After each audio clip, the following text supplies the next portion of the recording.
In today's video, I'm going to teach you how to move survey to folder in Surveymonkey.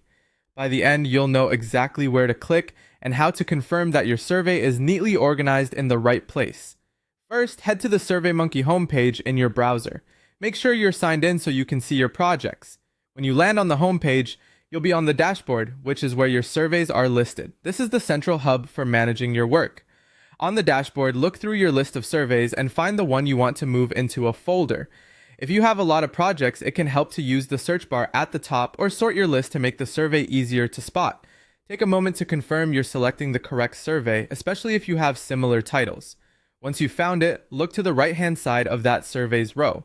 You'll see an icon with 3 vertical dots, sometimes called the More Actions menu. This menu contains quick management options specific to that survey.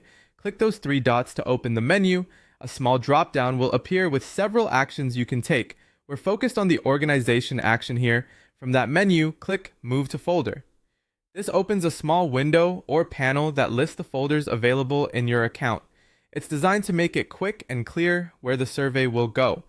Next, choose a folder from the list. Pick the location that best matches how you organize your work, such as by team, campaign, or date. If you're part of a shared workspace, select the folder that your team uses so everyone knows where to find it. If the list is long, scroll until you see the correct one.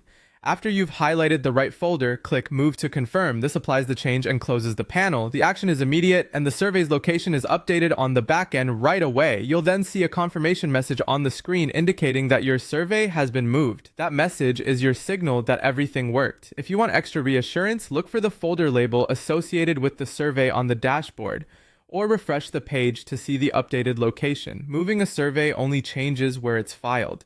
It doesn't affect your questions, responses, or collectors. That's all there is to it. With just a few clicks, your survey is now organized in the folder where it belongs, making your dashboard cleaner and your projects easier to manage.